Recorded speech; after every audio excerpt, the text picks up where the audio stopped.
Okay. All right, we're trying this again. So I tried this a few minutes ago, and it didn't seem to want to cooperate. But now looks like we're doing okay. All right. Okay, so hey, I wanted to talk today about the eviction moratorium and how it's affecting the real estate market and how it's going to affect the real estate market, in my opinion. I did a video yesterday. You can go back to my channel and look at that on the reports, the end of year report that Fannie Mae put out, saying that there's $108 billion worth of forbearances on the books, where people, they got a forbearance, and so they didn't have to make their mortgage payment for the time being, and and they'll catch up on that later. Fannie Mae expects that at least 30% of those are going to go into foreclosure. Like I said, you can go back and watch the video on that. And it's and it kind of runs, hand in hand with the eviction moratoriums as well, because there's a lot of effects that are happening as a result of the eviction moratoriums that are going on. And so I think it's important that people know what to expect, especially right now. We're in a really, really hot real estate market, right? We're in a hot real estate market, man. You put a house on the market, and within hours or days, the house is sold, and people are making multiple offers and things like that. But I believe that that's not going to last for much longer. I just don't believe that it's going to last much longer, and the reason is because like I said, what Fannie Mae said with the eviction moratoriums and the foreclosure moratoriums that were extended through March, those are going to come to an end. They're going to come to an end. And here's a great article that I've got in front of me. I wish I could share it on the screen. I don't see a way to do that with the tools that I am using currently. No, I don't see a way to do that. So that's too bad. Yeah, no, don't see a way to do that. Okay. Anyways, so I'll just kind of go through this article. It's from CNN Business. So I love it when somebody else, CNN Business, comes up with an article. It basically kind of lays it out the way that it is, because, sometimes I'll put out content and people will go, oh, well, you're just, trying to scare people, or you're trying to take advantage of people, or you're trying to tell somebody a story just to freak them out and stuff. No, that's not it, guys. And this is when you hear this, and if you go back and watch my other video, you're going to get that this is, the real deal here. This is, we're facing some challenges here. So this article is called, and you can go look it up. See, I'll put it in the comments or in the description as soon as this is over. It says unpaid rent is piling up. Landlords can't hold on forever. Why did anybody expect that they would be able to hold on forever? And I'm going to make a comment about that, really. And I just want to make that comment right up front. There's kind of this message out there, this thing with the whole eviction moratoriums, where the general public has this feeling that if you are a landlord, that you've got a warehouse full of gold coins and $100 bills that you go and roll around in every night like Scrooge McDuck. But that's not the case. That's not the case at all. And you'll see in this article that there's a lot of people just being affected by this, not just the renters, but definitely the landlords are being affected as well, which translates to a huge problem for the real estate market in general. Okay. So just going through this article here, it says millions of struggling renters caught a much needed break when the federal moratorium on evictions was extended through the end of March. Okay.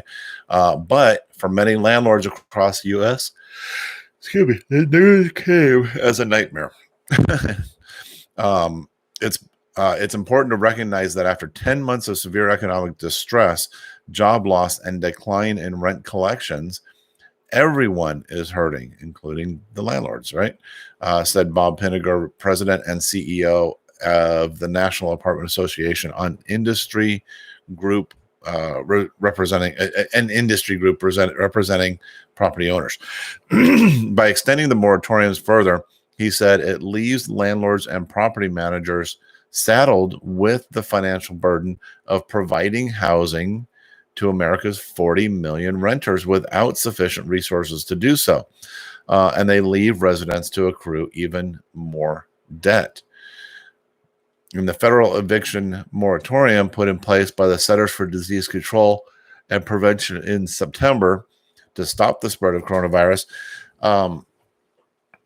It prevents property owners from evicting renters for non-payment of rent. The order temporarily, keyword, temporarily, it was supposed to be very temporary, prohibits new and previously filed evictions from occurring. It requires struggling tenants to provide a declaration to their landlord that they earn less than $100,000 a year, they have experienced a significant loss of income, and have made their best effort to find rental assistance and pay their rent. Now, that being said, I will tell you, it's like every situation that's out there, there's always somebody who's taking advantage of it. And I think it's happening a little bit more than we would hope that it would. And I say it because I've had conversations with people where they say, hey, they've got tenants and they're literally boldly telling the landlords, I'm not paying rent because I don't have to. Right. And so it's a misunderstanding, I think, of what the eviction moratorium really is.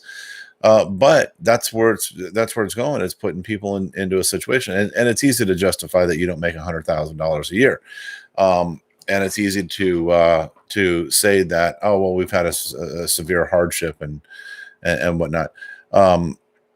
But there are people who are taking advantage of it, which is just making the situation worse. Initially, the CDC order was set to expire at the end of December, but it was extended through January by a provision. Oh, sorry, guys, it's been a long day. By a provision in the second stimulus package. One of President Joe Biden's first acts in office was to seek and extend the moratorium again until the end of March. And ultimately, Pinnegar argues residents, owners, and policymakers, they all want the same thing. Everybody wants the same thing, tenants to stay in their homes. But he said that eviction moratoriums, and this is really important to get, eviction moratoriums don't accomplish that because they create the illusion that everything is stable, when in fact, they are far from it. Far from it. Renters will still owe back rent. I've heard people say that well, we're not paying rent, and when it's time to pay rent, we'll start paying rent again, and they don't take into consideration that they have to pay back the rent that they didn't pay. It isn't free living, so the renters still owe back rent once the moratorium is lifted, and in the meantime, the landlords are stuck figuring out. It's been a really long day. Oh my gosh, I'm like embarrassed I'm doing this, but sorry. In the meantime, landlords are stuck figuring out how to cover their monthly expenses. They just kicked the can down the road, jeopardizing housing supply, quality of the housing stock, and affordability on the other side of the crisis. And there is going to be an other side of the crisis, guys. So landlords looking for rent relief. The extension of the CDC order is particularly tough on smaller mom and pop property owners, many of whom have been running in the red for months, says Pinnegar. These small independent operators own about 22.1 million rental units, which Pinnegar says is more than half of the nation's supply. So like I said earlier, I think a lot of people have the perception that if a property is a rental property, it's owned by some great big giant conglomerate type of organization that is got billions of dollars just hidden away somewhere, and they're just rolling in the dough, and it doesn't matter if they don't collect those rents. Fact of the matter is they're saying that 22.1 million rental units are owned by these little mom and pop property owners. You think about it, somebody bought a house when they were younger or a condo, and they go, well, you know what? We have an opportunity to move up to another one. Let's keep that condo as a rental, right? So build some equity, build some wealth, collect the rent over time, and create a future for our family and our kids. Great. And then maybe they have another opportunity. So they have one, maybe two properties, right? So when they're not getting paid rent, it's really hard because they still got mortgage payments due, right? So who's going to pay those? So already some of the property owners are struggling to meet their financial obligations and maintain their buildings, he said. Without rent, owners can't afford to maintain or make capital improvements necessary to preserve the units, not improve, just to preserve the units, he said, which could have consequences that could ripple into the community and housing industry. Again, yesterday we talked about the Fannie Mae. They're saying 30% of $108 billion in loans are expected to be going into foreclosure, and that's just on Fannie Mae's side. That's not including Freddie Mac, other loan servicers, things like that. So it's going to be pretty hefty. And now if you include these folks, property owners that may be going into foreclosure, that just brings that number up even higher. So owners also may not be able to pay the mortgage, which, according to Pinnegar's association, accounts for 38 cents on every rent dollar. That puts millions of rental units at risk of foreclosure, just like what I was talking about. Landlords are also struggling to afford property taxes, which fund critical local services, including fire departments and schools. If owners cannot pay these, they risk their ability to provide safe housing for residents altogether, Pinnegar said. Pinnegar called for swift, ongoing targeted rental assistance as a way to help renters, many of whom are unable to pay through no fault of their own. He also says there needs to be more aid for landlords and the wider housing market. Every dollar of direct rental assistance helps. It means you can hold on for a little longer, he says. Renters owed an estimated $30 to $70 billion in back rent to their landlords at the end of December. So just, a month and a half ago. And that's according to the National Low Income Housing Coalition. Again, this is all CNN business article here. Even with December's $900 billion stimulus package, providing an added $25 billion in rent relief funds to tenants, it still just wasn't nearly enough. The Biden stimulus plan discussed how now includes an additional $25 billion for assistance to renters, as well as $5 billion for utility payments support and $5 billion to help relieve the strain of homelessness. But more will be needed, Pinnegar says. There are estimates of $70 billion in back rent.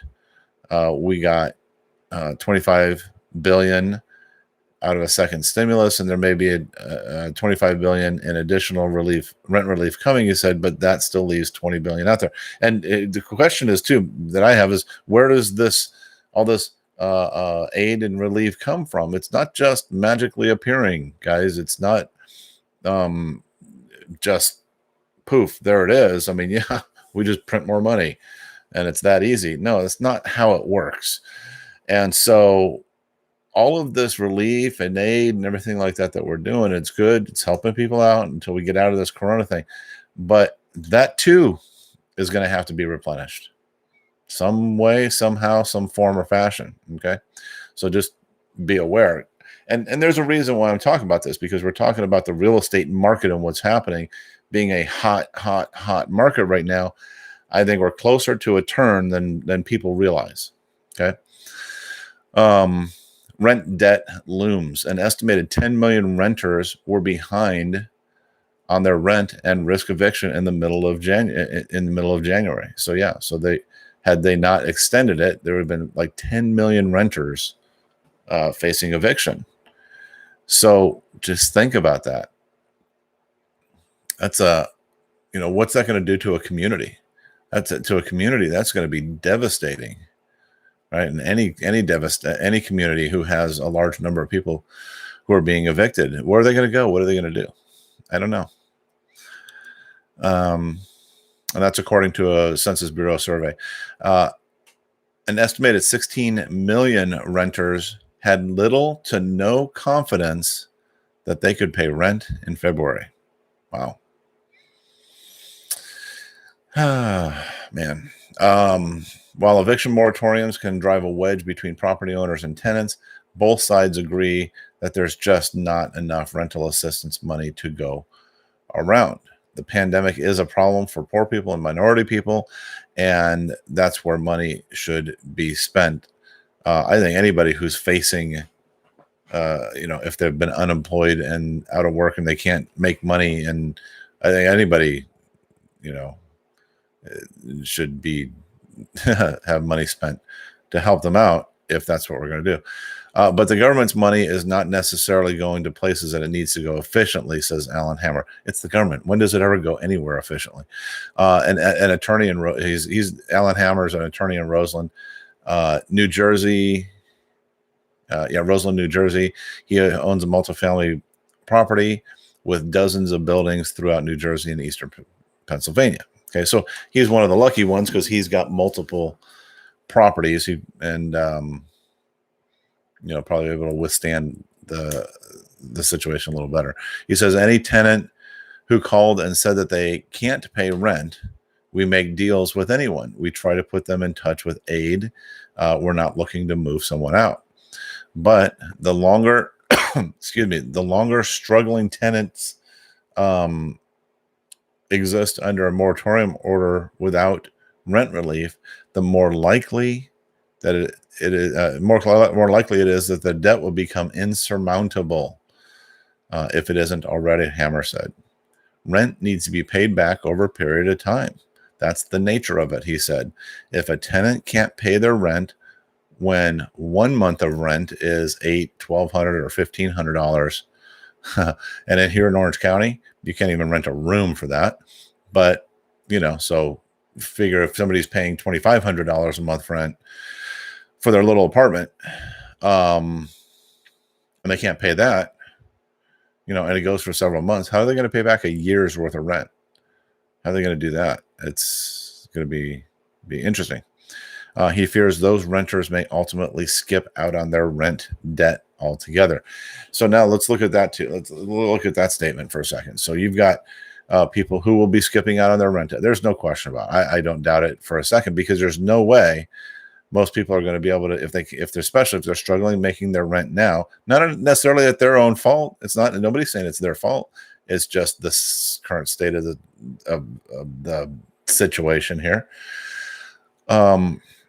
If that's the case, then and then there's 30% of the $108 billion in loans from Fannie Mae are expected to go into foreclosure.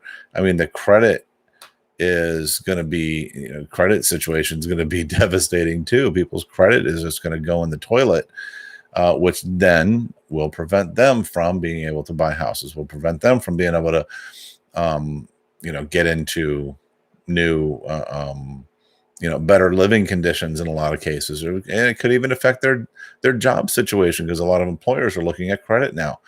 So this is, is not good stuff. However, I wouldn't be surprised if there's some sort of, mandate that says that, hey, if these things are showing up as a result of the effects of, the pandemic, don't hold it against people. That would probably be okay. Let's see. So he says, they're going to rent. He fears that they're going to skip out on their rent debt altogether. I don't know why society has decided that landlords are not entitled to get paid and others are, said Hammer. If the same people who can't pay their rent go into a grocery store and have a cart at the cash register and say, I need food because my kids are hungry, the business will say, pay the money or don't take the food. If you pull up at a gas station and say, I need gas, but I can't pay for the gas, no one ever says that you don't have to pay for the gas. While Hammer said that he has seen the impact in his rent rolls. His operation is large enough to manage through the loss for now. There's still a finite number of dollars in anybody's, business operations to manage it. Again, those people, half of the rental units out there are owned by these little mom and pop shops that, not even shops, but just little, one off. They might own one, maybe two, maybe even three. And if they don't have people paying rent, they can't afford to keep it. They're going to lose it as well. But this guy's obviously lucky. He's been able to withstand it for a little bit. The landlords who are being hit the hardest, he said, are the smaller operators and those with low-income tenants. For the small landlords who own a building and has their life savings in it, the loss of rent is a much bigger problem, he said. The problem is also bigger if you have lower-income tenants, people who work in hospitality or restaurants, because those have been, impacted pretty harshly.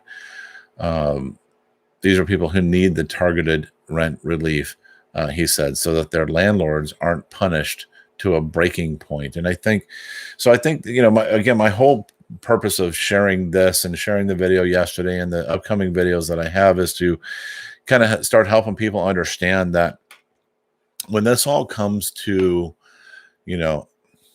an end, whatever that looks like, whatever that is, the landscape's going to change. We've got a hot market here in Orange County. We've got a hot market for sellers. Sellers are putting their house on the market right now in, days, even hours sometimes.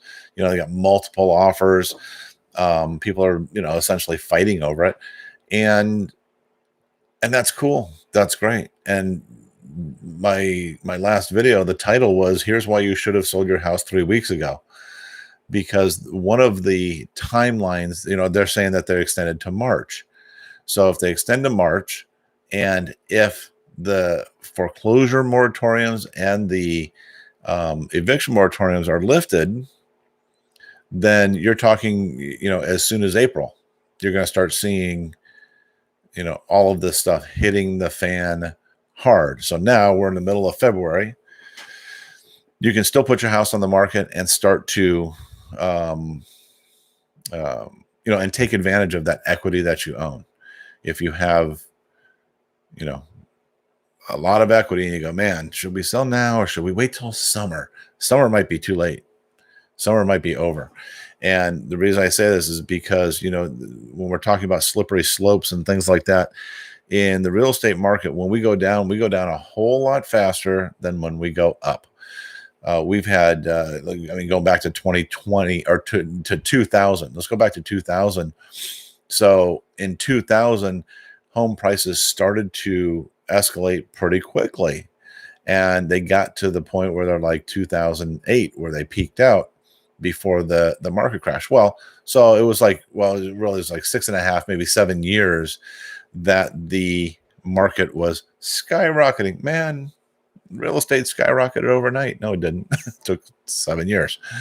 But when it went down, it only took 1.5 years to get back to pre-2000 prices. So 7 years to go up, 1.5 years to go right back down to where it was. And then, took another 4 or 5 years for it to recover. So, people are asking me, Anthony, should we sell? This is my opinion. It's only my opinion. Take it, leave it. Do what you want with it. Do your own due diligence. Read this article. Read the other article that I posted in my other video. And, make a decision for yourself. We have a 1% listing fee that we offer specifically for this reason. It's not because of any other, honestly, it's not because of any other reason. It's we made the decision about 7-8 months ago that, hey, you know what? We know there's going to be people who are going to be, struggling financially. And if we can put as much money back in their pocket as we can while still providing great service, then that's what we're going to do. Okay. And that's what we've been doing for the duration. The last house we just sold, the seller got to keep $28,000 in their pocket, not in my pocket, in their pocket, to help them make their move, and they ended up moving to Alabama. So yeah, so I think we're trying to do our part here, but you have to see the writing on the wall. This is the writing on the wall. And and I've got a friend, my friend Brian Stevens, he use his term. He says, if you're looking for a canary in a coal mine, this is it. This is it. So anyway, hey, you got questions? You want to chat about anything? You've got real estate questions. Feel free to reach out to me. Happy to help out. It doesn't matter whether you're an agent, you're or you're thinking about selling, or you're thinking about buying too. Of course, we'll answer our questions about that, because I have opinions about whether or not it's good to buy or sell or to buy right now as well. Might not be the answer that you think. So anyway, feel free to reach out. Thanks for watching. I hope this was informative to you. We'll talk to you later. Subscribe, thumbs, likes, all that good stuff. All right. Take care.